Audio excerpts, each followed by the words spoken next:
Hey guys, how's everybody doing?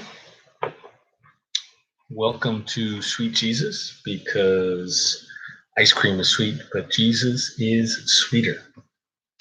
Tonight, I hope if you're joining me live or watching this later in the evening, that you are enjoying your own favorite dessert as well. Tonight, I have something. I've decided to shake things up a little bit.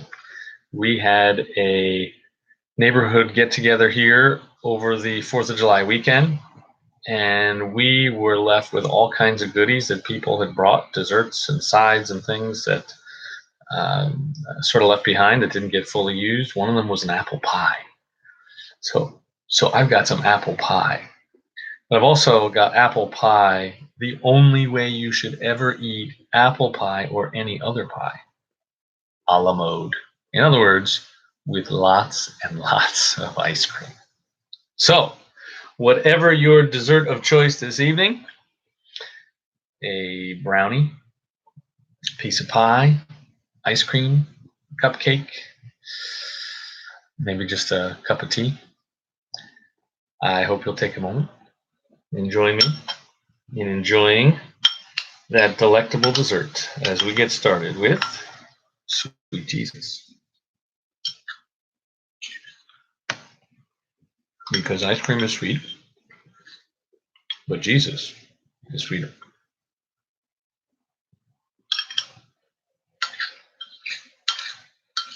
All right. We've got another tough topic tonight.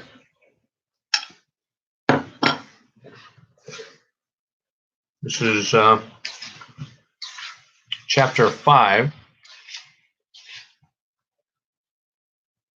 How can a loving God send people to hell? And this is one that I know I've struggled with. That we have this joke, I guess. I don't know if it's a joke, but sort of like a thing from when I was in seminary. There was this playful thing that some professors would throw around, some classmates. What's your favorite heresy? And every time that came around, I always wound up with kind of this one. The idea with what's your favorite heresy is, if you were to be a heretic, not that you are, but if there was one thing that you liked the least or that you'd rather see, and there are all kinds of bizarre answers that people would come up with just to get a rise out of classmates and get a rise out of professors and all that kind of stuff. But for me, it was always this issue right here about hell, that even though it's very clear in Scripture that there is such a thing, that there is a divine judgment at the end of time, and that Jesus is in fact the one appointed by God to deal with that. It's not something that I like. I mean, and I don't think most Christians like it. I think it's something that most Christians struggle greatly with, thinking about people that they love and care about, not being able to enjoy eternity with them the way they hoped. And so if you're kind of a skeptic or a seeker, or somebody kind of outside the church, or maybe even inside the church, and you've struggled with this for a long time, hey, it's okay. I get it. And one of the things we're going to see here in this chapter, from Tim Keller's "The Reason for God," is that it actually makes sense that this is a unique cultural challenge for us in the West, in 21st century America, with our expressive individualism really being kind of our guiding principle for life, for permeating our entire culture. So, but as much as I have struggled with it, again, I still land on, well, the Bible is the Word of God. But again, that struggle has found some tremendous resources and help in this book here in chapter 5. So let's not delay any longer and jump right in. So, how can a loving God send people to hell? Again, just kind of read the two quotes he's got from people that he's actually encountered and sort of interviewed or had conversations with. I doubt the existence of a judgmental God who requires blood to pacify his wrath, said a frowning Hartmut, a graduate student from Germany. Someone had to die before the Christian God would pardon us. But why can't he just forgive? And then there's all those places in the Old Testament where God commands that people be slaughtered. All that is troubling, I agree, responded Josie, who worked for an art gallery in Soho. But I have even more of a problem with the doctrine of hell. The only God that is believable to me is a God of love. The Bible's God is no more than a primitive deity who must be appeased with pain and suffering. So some pretty strong critiques and some thoughts that I don't think are unique to secular people. It's part of American culture in the 21st century. Then he starts out here with a discussion about Rick Warren in 2005, some sort of forum or press conference interaction between him and some journalists. And they were just really troubled by the civil implications of one particular Christian belief, namely that God consigns some people to eternal punishment. And this is what one of the speakers there said to Rick Warren.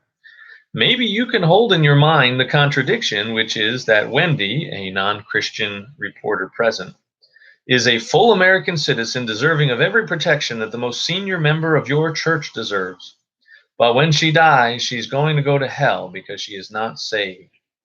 The question is, do you think your followers, or the people who come to church, the people who read your books, the people you are talking to all over the world, are sophisticated enough to hold this contradiction in their minds?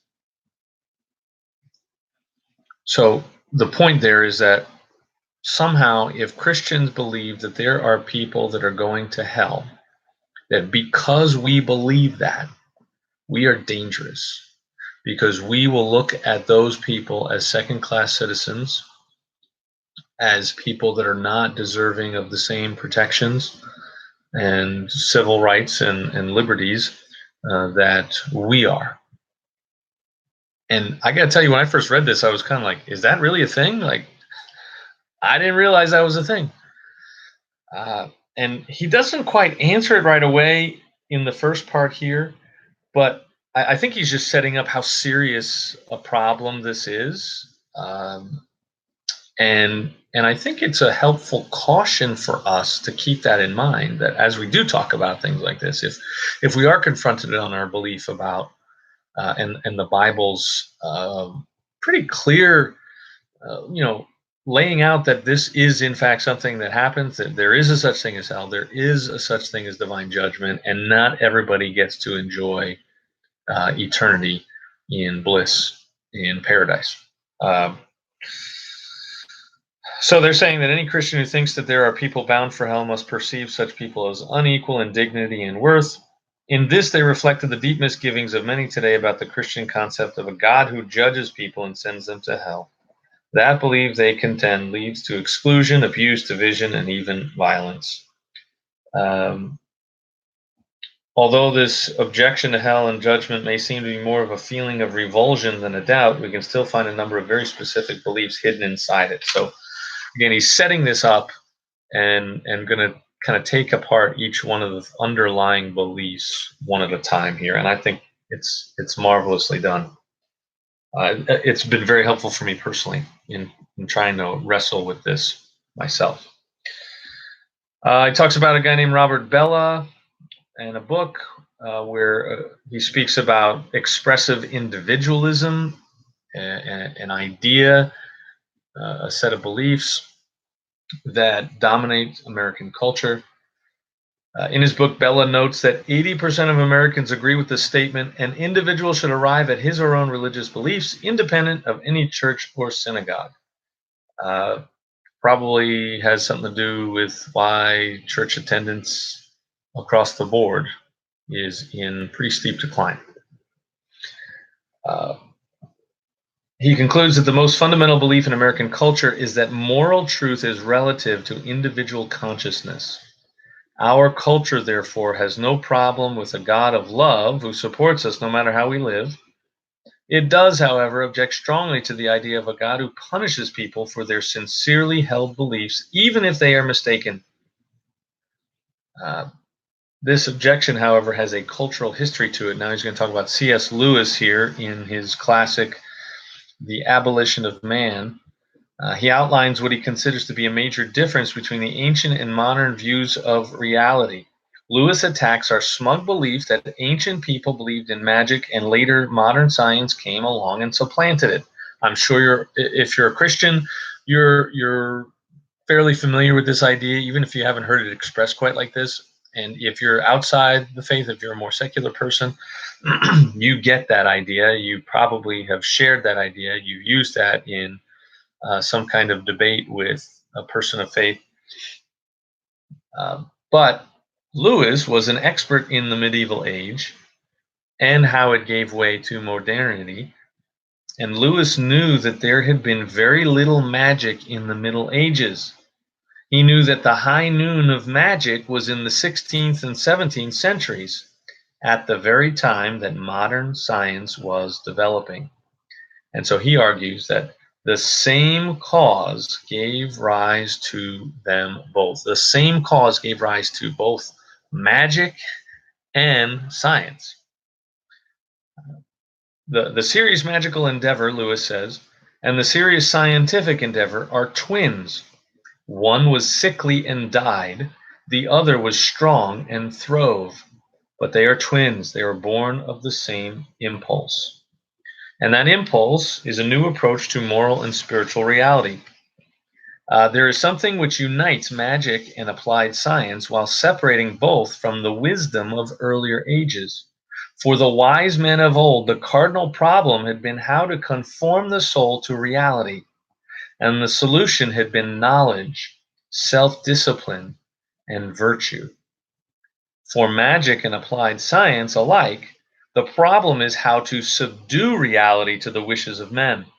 The solution is a technique, and both, in the practice of this technique, are ready to do things hitherto regarded as disgusting and impious. So previously, wisdom was something that you would seek out to understand the way reality was and then adjust yourself to be in line with that.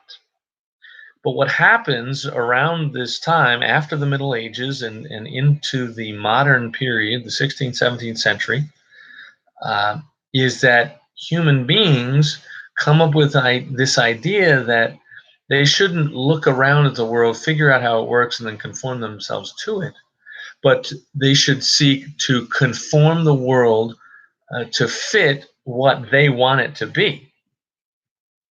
Um, Actually, pretty astounding. I mean, I never even considered this as part of this specific discussion or as a thing at all. But the idea that magic, and specifically tying magic to religion, that well, religion is just this thing that's kind of connected to magic that never really went away. And so hopefully one of these days, just like magic sort of disappeared, people will stop thinking about religion. We talked about that in the preface and introduction, and I think maybe in the first chapter as well. That actually hasn't happened. Religion is alive and well. It's growing actually, but holy cow! It used to be that we just looked at human beings looked at the world and said, "Oh, there's a order to this whole thing. I guess I better figure out what that order is and align myself with it the best that I can, rather than I don't like it, and so I'm going to do everything I can to fight it, work against it, and change it." Um, Ancient times was understood that there was a transcendent moral order outside the self, built into the fabric of the universe. If you violated that metaphysical order, there were consequences just as severe if you violated physical reality by placing your hand in a fire. The path of wisdom was to learn to live in conformity with this unyielding reality. It's like gravity. I mean, you can't live in denial of gravity for very long. I mean, it is what it is, right? And applying that to the metaphysical world as well. Lewis knew that readers might think he was against the scientific method as such, but he protested that he was not. He wanted us to realize, however, that the modernity was born in dreams of power. Writing during World War II, Lewis was standing in the midst of some of the bitterest fruit of the modern spirit. Lewis's friend J.R.R. Tolkien wrote The Lord of the Rings. Maybe you're familiar with that series of books and now movies. He wrote that series, though, about the consequences of seeking power and control rather than wisdom and glad enjoyment of the givenness of God's creation. So I think that helps reinforce that what Lewis is saying is not, it was a concern of more than just him. He wasn't just one voice in the wilderness. He was part of a community of scholars that recognized the challenge, the trouble of modernity. The spirit of modernity then gave us the responsibility to determine right or wrong.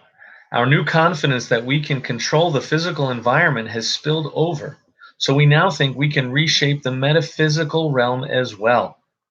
It seems to our minds unfair, therefore, that we should determine that it is all right to have sex outside of marriage and later discover that there is a God who is going to punish us for that. We believe so deeply in our personal rights in this realm that the very idea of a divine judgment day seems impossible. However, as Lewis shows us, this belief is tied to a quest for control and power that has had terrible consequences in recent world history. Not all the human race today has accepted modernity's view of things. Why should we act as if it is inescapable? So, again, this is about power and control, human beings essentially in our Western culture exerting or demonstrating this desire to exert control over the physical world through science and magic, but now also the metaphysical world, and just basically saying that there can't possibly be a judgment day. But says not everyone has accepted this view of things around the world, so why should we act as if it is inescapable? And here's where he gets into something that he touched on in some prior chapters about sort of our cultural biases actually being a part of the very questions and objections that we're coming to. And he tells a story about he used to have these after service discussions after worship service, and he would invite people to ask questions about Christianity, about what they may have heard in the message and in the worship service. And he talks about this woman who said that the very idea of a judging God was offensive. And in response, he says, "Why aren't you offended by the idea of a forgiving God?" She looked puzzled, but he continues, "I respectfully urge you to consider your cultural location when you find the Christian teaching about hell offensive." He goes on to point out, that secular Westerners get upset by the Christian doctrines of hell, but they find biblical teaching about turning the other cheek and forgiving enemies appealing. He then asks her to consider how someone from a very different culture sees Christianity. In traditional societies, the teaching about turning the other cheek makes absolutely no sense. It offends people's deepest instincts about what is right. For them, the doctrine of a God of judgment, however, is no problem at all.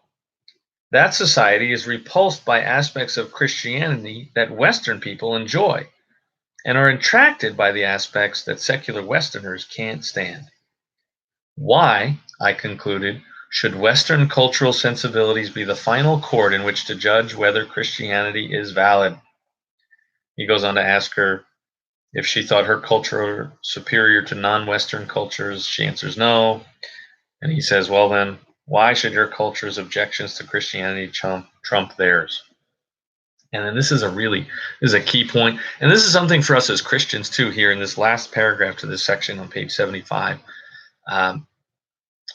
Something we need to keep in mind, that the Bible essentially uh, should be offensive to us all. It should contradict us at some point. It should cause us to uh, squirm a little bit, right? If the Bible is perfectly in line with everything that we want to hear and everything we want to see in the world, um, we're probably reading it wrong. Here's what he says. For the sake of argument, let's imagine that Christianity is not the product of any one culture, but is actually the transcultural truth of God. If that were the case, we would expect that it would contradict and offend every human culture at some point, because human cultures are ever changing and imperfect. If Christianity were the truth, it would have to be offending and correcting your thinking at some place. Maybe this is the place, the Christian doctrine of divine judgment. So again, the Bible, if it's transcultural, it transcends culture and speaks to every culture. We talked about a little bit how it sort of appeals to a lot of different cultures. And Christianity isn't something that is necessarily imposing a particular culture, and how the center of Christianity has kind of moved from around the world. That same idea works here in the sense that it's also going to offend all cultures at some point. And our cultures change, right? And so the things that offend people in Western culture today are not the things that maybe offended them 150 years ago, 200 years ago. But that just means we got to figure out what the new things are. And I think this is probably one of those new things for sure. Okay, a God of judgment can't be a God of love. Oh, this is great. Basically, that if you are really a God of love, there's no way you would judge anyone. There's no way you would be angry. There's no way you would have wrath. You would just forgive and accept everyone. But actually, all loving persons, the people that love you personally, you watching right now, the people that love you the most have been angry at some times. Not despite their love for you, but actually there are times when you are angry precisely because you love someone. This is, he's quoting someone. If you love a person and you see someone ruining them, even they themselves ruining themselves, you get angry. As Becky Pippert puts it in her book, Hope Has Its Reasons, think how we feel when we see someone we love ravaged by unwise actions or relationships. Do we respond with benign tolerance as we might towards strangers? Far from it. Anger isn't the opposite of love. Hate is, and the final form of hate is indifference. God's wrath is not a cranky explosion, but his settled opposition to the cancer which is eating out the insides of the human race he loves with his whole being. This is, I've tried to share something like this in some Bible studies. I forget if I mentioned it in a sermon or not, but this idea that, we think that sin is such a bad thing and we got to deal with it. We got to not do it because we're going to make God angry. And we don't want to make God angry. We have this idea of him as this divine perfectionist, this divine OCD dude that is just looking for you to mess up so that he can yell and scream at you. No, that's not it. God hates sin because he hates what sin does to us. He hates the fact that sin, as we find in Genesis chapter 3, when the fall happens, when Adam and Eve fall into sin, the first thing they do is hide. God, the way the Bible describes God desperately wants a relationship with us, a personal relationship. He wants to walk in the garden in the cool of the day with us. He wants to have an intimate connection to his creation, to his created people. And sin gets in the way of that. And it not only gets in the way of that relationally, it destroys everything else. It's like Pandora's box. It's like a cancer that is unleashed when sin enters the world, that begins this bondage to decay, as it says in Romans 8. This everything is just falling apart slowly, decaying, dying, suffering, and God is pretty angry about that. Like, wouldn't you be?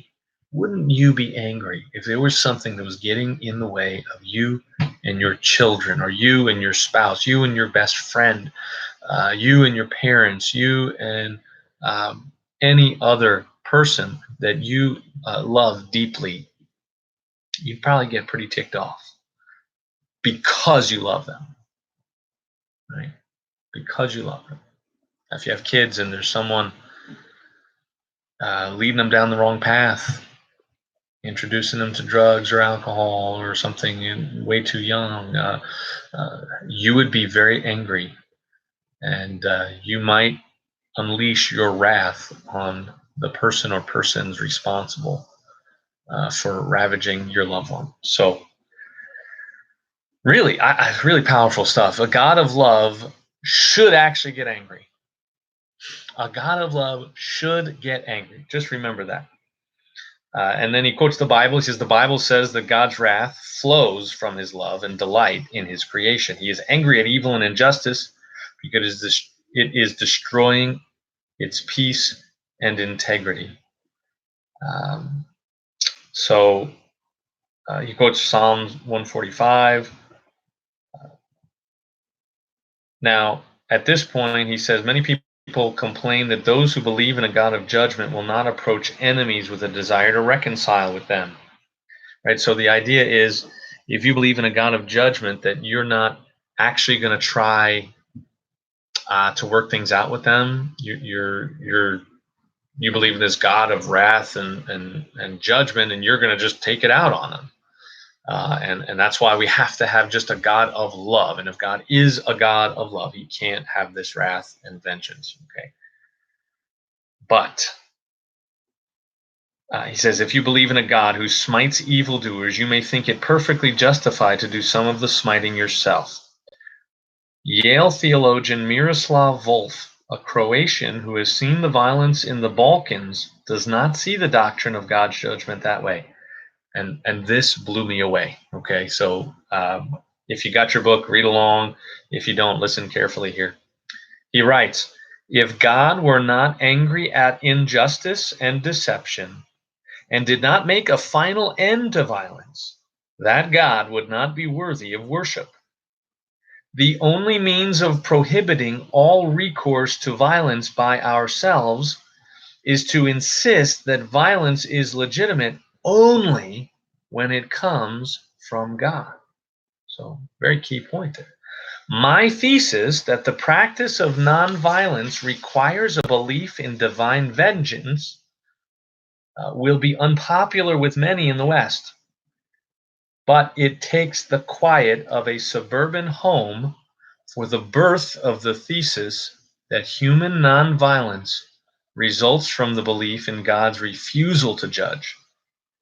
In a sun-scorched land, soaked in the blood of the innocent, it will invariably die with other pleasant captivities of the liberal mind.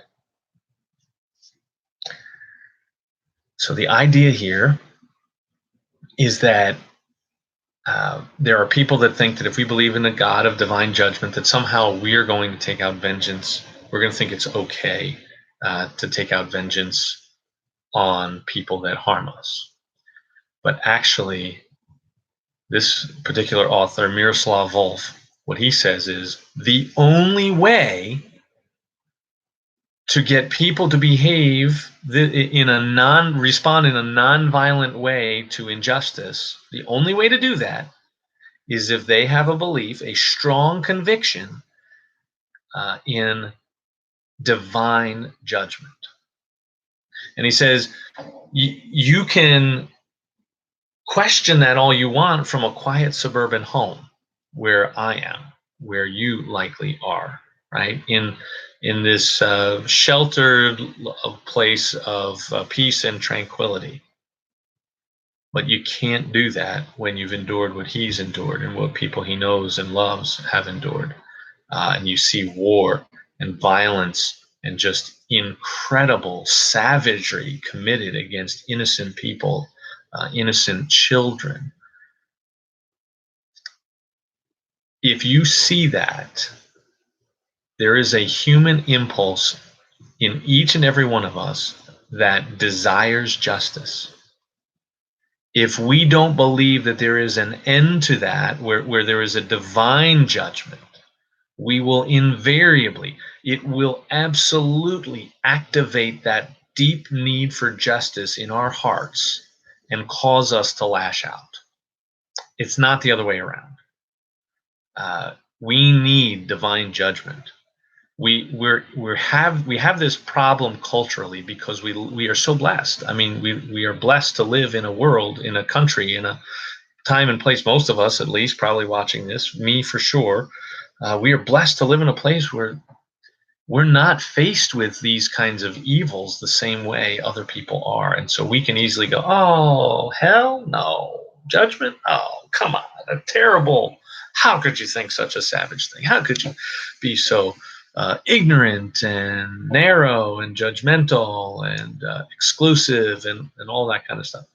Um, but when you have seen what this author has seen, holy cow, there's got to be divine judgment, or else the world is just going to descend into chaos. And if you don't believe me that there's this deep-seated need for justice in us all, man, just if you like sports, just step back and think about the last time your favorite sports team experienced some sort of injustice, right?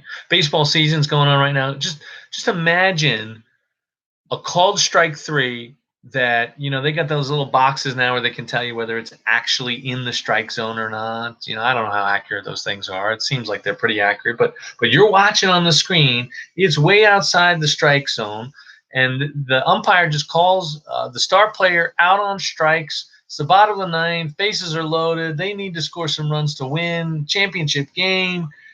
Oh, the injustice, right? Football, they've got this going on now. All the sports are starting to move into this replay uh, uh, time. They have these opportunities to challenge calls on the field, right? Why? Because we want justice. We want things right. Um, I watched my son in a little league game. The ball like hit the plate, and they called it a strike on him. I was furious. One of the kids on his team was coming home. As they ran home, the catcher went to tag, dropped the ball. They called the runner out. And you're like, wait a second, but they dropped the ball. It's injustice. And then they lost by 1 run. Like that would have been the tying run. Oh, just the frustration. We have such a deep need for justice that if we don't believe in divine justice at the end of time, man, this place is going to get ugly. Wolf here reasons that it is the lack of belief in a God of vengeance that secretly nourishes violence, because the human impulse to make perpetrators of violence pay for their crimes is almost an overwhelming one. It cannot possibly be overcome with platitudes like, "Now don't you see that violence won't solve anything?"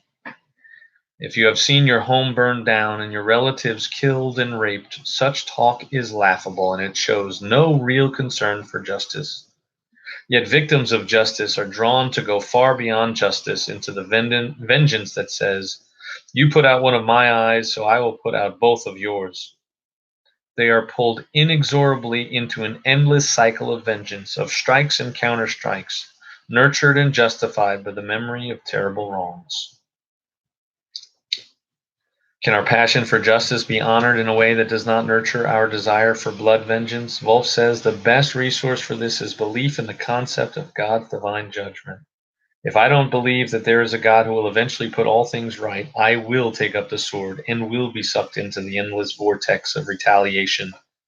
Only if I am sure that there is a God who will right all wrongs and settle all accounts perfectly do I have the power to refrain. Um,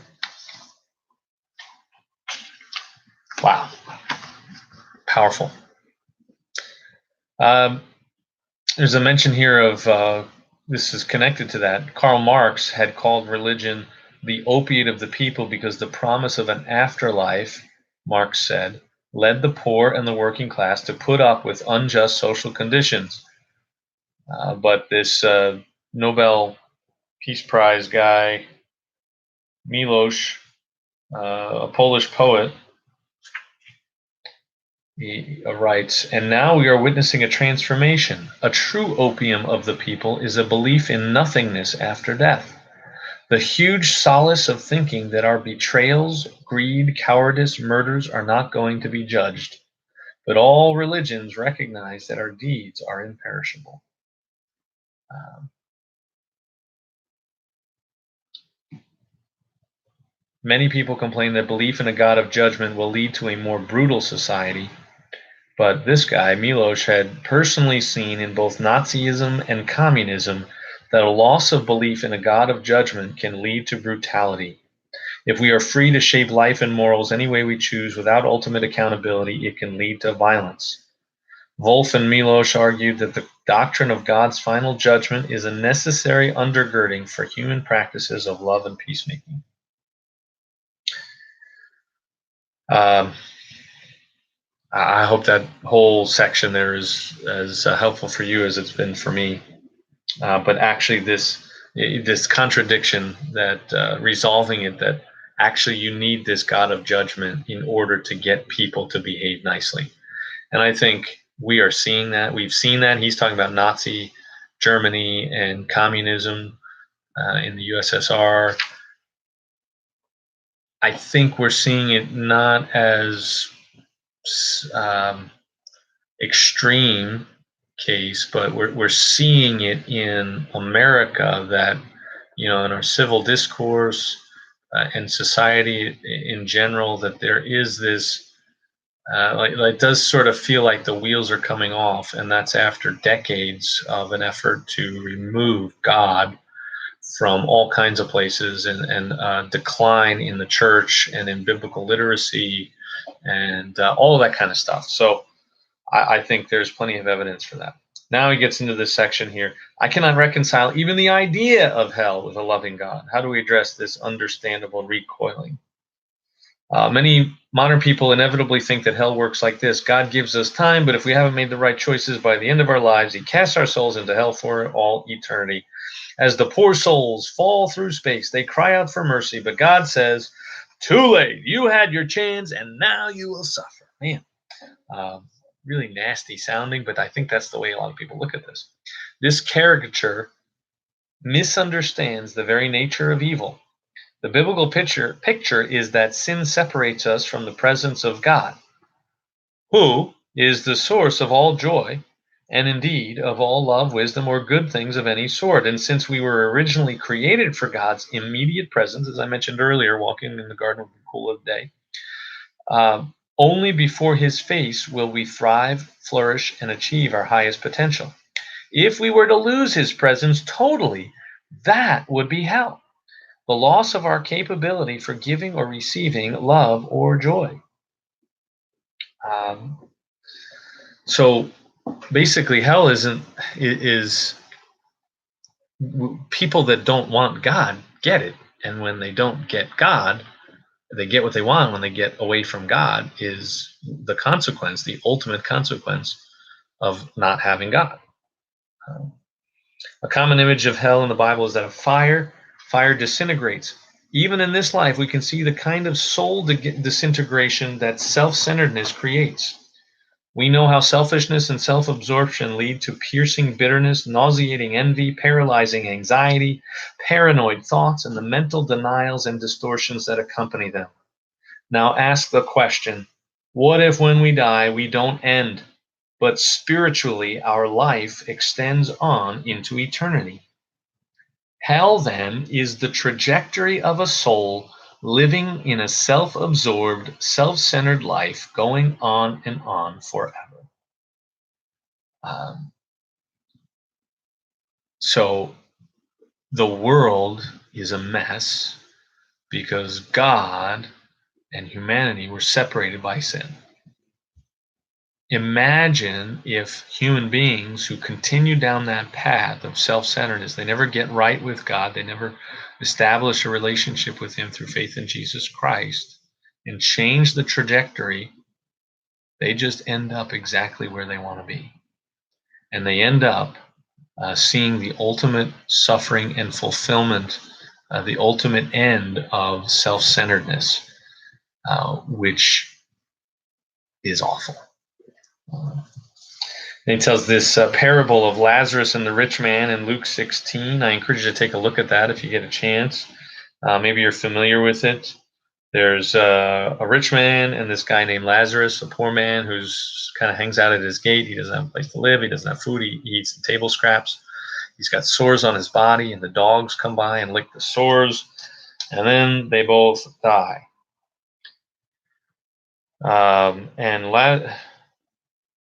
The rich man says, "Father Abraham, have pity on me and send Lazarus to dip the tip of his finger in water and cool my tongue, because I'm in agony in this fire." And Abraham replies, "Son, remember that in your lifetime you received your good things while Lazarus received bad, but now he is comforted here and you are in agony. And there's this great big gulf between us. You can't get from one to the other." He asks him to send some folks to his brothers so that they won't wind up in the same fate. But the point that he makes with all this is, he says, what is astonishing, this is on page 80, is that though their statuses have now been reversed, right? So now the rich man is in suffering and agony and the poor man is enjoying good. The rich man seems to be blind to what has happened. He still expects Lazarus to be his servant and treats him as his water boy. Wow. He does not ask to get out of hell, yet strongly implies that God never gave him and his family enough information about the afterlife. Commenters have noted the astonishing amount of denial, blame shifting, and spiritual blindness in this soul in hell. They have also noted that the rich man, unlike Lazarus, is never given a personal name. He's only called a rich man, strongly hinting that since he had built his identity on his wealth rather than on God, once he lost his wealth, he lost any sense of self. In short, hell is simply one's freely chosen identity apart from God on a trajectory into infinity. We see this process writ small in addictions to drugs, alcohol, gambling, and pornography. First, there's disintegration, because as time goes on, you need more and more of the addictive substance to get an equal kick, which leads to less and less satisfaction. And second, there is the isolation, as increasingly you blame others and circumstances in order to justify your behavior. "No one understands, everyone is against me," is muttered in greater and greater self-pity and self-absorption. When we build our lives on anything but God, that thing, though a good thing maybe, becomes an enslaving addiction, something we have to be happy. So I just think this is wonderful. This is amazing. That ultimately hell is just getting exactly what you want. It's the ultimate end of what sin is already doing in each and every human being, which is why we need Jesus, why we need the Spirit at work in us. It doesn't mean we stop sinning, but it's in folks that never have a check on it, that God never, they never receive God, and God doesn't have this opportunity to break into all of that and stop that trajectory. Just imagine someone that has you see addictions to drugs and alcohol and things like that. Eventually it gets to a point where the drugs or the alcohol kill you. But imagine if you've ever seen someone suffering from addiction, imagine that they don't die. Imagine that there isn't that merciful end. And it just keeps going on and on. That's hell. And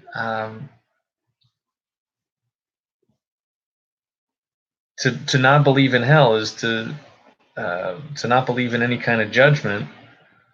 You're just basically ignoring the idea of eternity, that things can go on forever.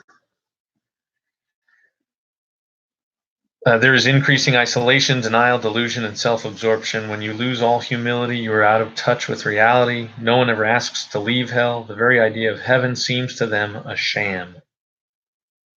And then he's got some quotes here from The Great Divorce. It's by C.S. Lewis. Another C.S. Lewis quote describes a busload of people from hell who come to the outskirts of heaven. There they are urged to leave behind the sins that have trapped them in hell, but they refuse.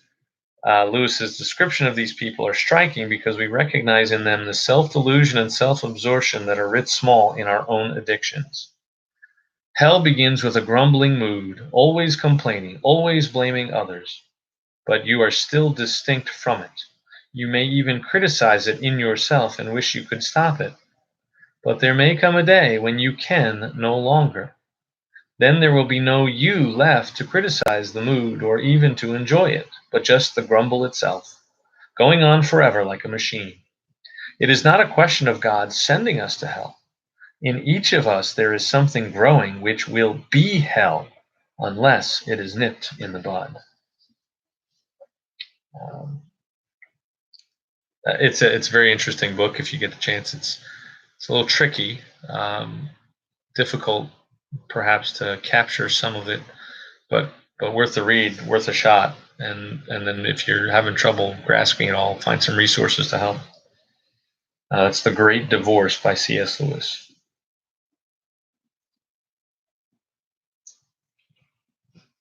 The people on the bus, so in that book there's this bus that goes down to, quote, hell in this allegory, this illustration essentially. This bus that goes down to hell picks everybody up that wants to take a ride, and then goes up to heaven and lets everybody off. But there are people that don't even get off the bus. There are people that take a little bit of a step off the bus and they get back on. They start to walk towards heaven, and there are people that are there to try and greet them and say, "Hey, come on, let's go, let's go, let's go." And it says here, the people on the bus from hell in Lewis's parable would rather have their freedom as they define it than salvation. Their delusion is that if they glorified God, they would somehow lose power and freedom. But in the supreme and tragic irony, their choice has ruined their own potential for greatness. Hell is, as Lewis says, the greatest monument to human freedom.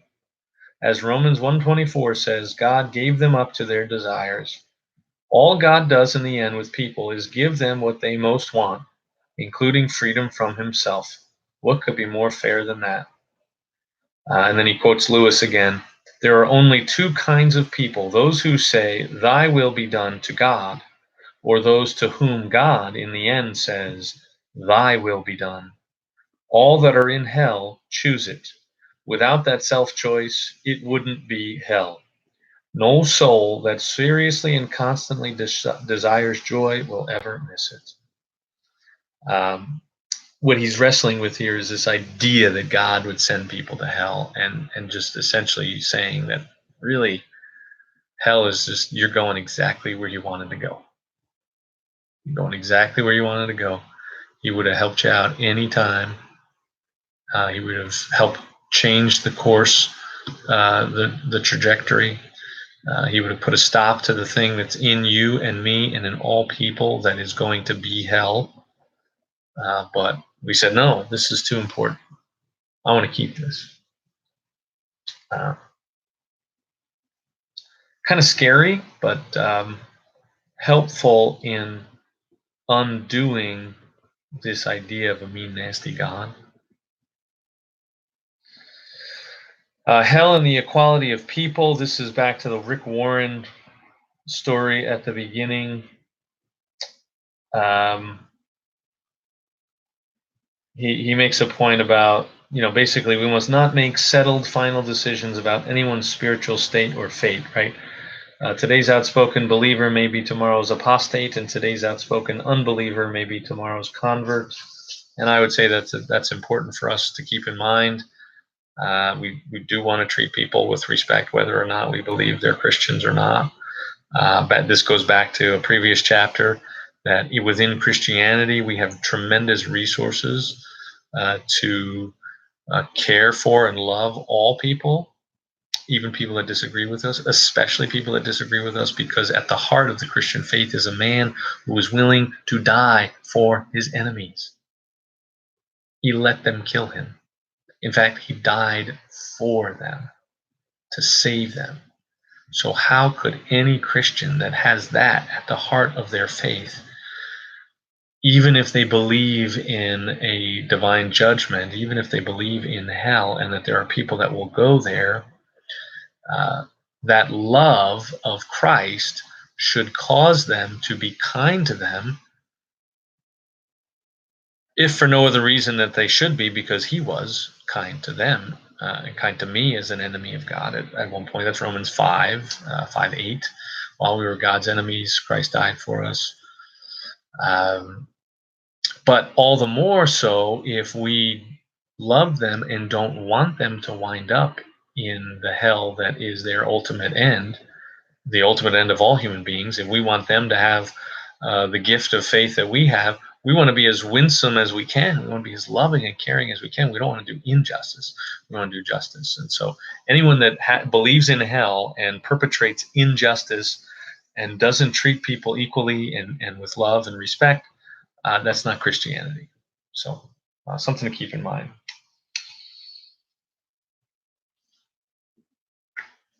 He talks about the consequences. It's not narrow to think. He uses this example that if Jack is mistaken, Jill's mistaken view of the cookie will send her to the hospital or worse. Jill thinks Jack's mistaken view of the cookie will keep him from having a fine dessert. So the idea is that Jack thinks the cookie's poison, Jill thinks it's fine. What if one of the or the other is wrong? Well, it's not narrow-minded for Jack because he thinks that the consequences of her mistake are more dire. Right? He just thinks that it's worse if she doesn't eat the cookie, if she eats the cookie, and she thinks that if he doesn't eat the cookie, then he's missing out on this tasty treat. Those are two very different consequences. You're going to work harder if you think the cookie's going to kill someone, right? That doesn't make you narrow-minded. And that was his point here, because he's encountered a lot of that, as I'm sure anyone who is a Christian has. I believe in a God of love. He spends a good amount of time here, and he was troubled by Christians who stressed hellfire and damnation like so many of his generation. I believe that if there was a core to all religions, it was a loving God. I wanted to believe in a God of love who accepted people regardless of their beliefs and practices, took courses in all the different religions, profited to this day from those studies. However, my explorations in other faiths proved me wrong on this particular point about the centrality of a loving God. Okay, so this is pretty key here. I found no other religious text outside of the Bible that said God created the world out of love and delight. Most ancient pagan religions believed the world was created through struggles and violent battles between opposing gods and supernatural forces. I turned to look more closely at Buddhism, the religion I liked best at the time. However, despite its great emphasis on selflessness and detached service to others, Buddhism did not believe in a personal God at all, and love is the action of a person.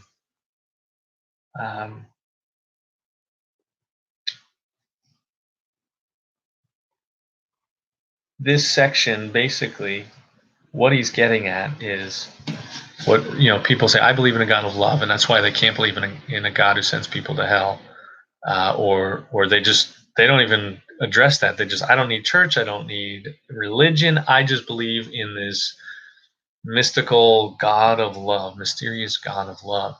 And what he's saying here is that doesn't come from any other religion except Christianity. They are stealing that from Christianity. And so once again, the objection of Christianity is based completely on a teaching found only in and central to Christianity. um, so he's got a lot of skeptics who ask, how can they believe in a God of love, and so they can't believe in all this other stuff. He says, I now ask, what makes them think God is love? Can they look at life in the world today and say this proves that the God of the world is a God of love? Can they look at history and say this all shows that the God of history is a God of love? Can they look at the religious text of the world and conclude that God is a God of love? By no means is that the dominant ruling attribute of God as understood in any of the major faiths. I must conclude that the source of the idea that God is love is the Bible itself. And the Bible tells us that the God of love is also a God of judgment who will put all things in the world to rights in the end. Um, the belief in a God of pure love who accepts everyone and judges no one is a powerful act of faith. Not only is there no evidence for it in the natural order, but there is almost no historical, religious, textual support for it outside of Christianity. The more one looks at it, the less justified it appears. So the reason for God. Secular rational thought says there's a God. If there's a God, there's a God of love. And if there's a God of love, there can't be a God of judgment. There can't be a hell. But that idea of a God of love comes from Christianity. It comes from the Bible. And if you're going to take that part of the Bible, you should take the other part that says that this God of love is so in love with us and so angry at what sin and death has done to this world that he is going to put an end to it one day. That he is going to set the world to rights. He is going to carry out vengeance on the wickedness and the evil in the world so that we don't have to. Vengeance is mine, says the Lord. I will repay. You got to have both. You got to have both. Really, really important stuff. I think secular people are a lot more Christian than they realize. Although, as we've seen in some previous chapters, and we'll see again in some more, there is a growing sense among even secular people that they understand that religion and Christianity, those are the only things that have a real basis for some of these things that people get really upset about. But hey, it's been great to be with you. I hope you've enjoyed this. I've enjoyed it. I hope you enjoyed your dessert as well. Thanks for tuning in to Sweet Jesus. Ice cream is sweet, but Jesus is sweeter. We'll catch up with you next week. Take care. God bless. Bye-bye.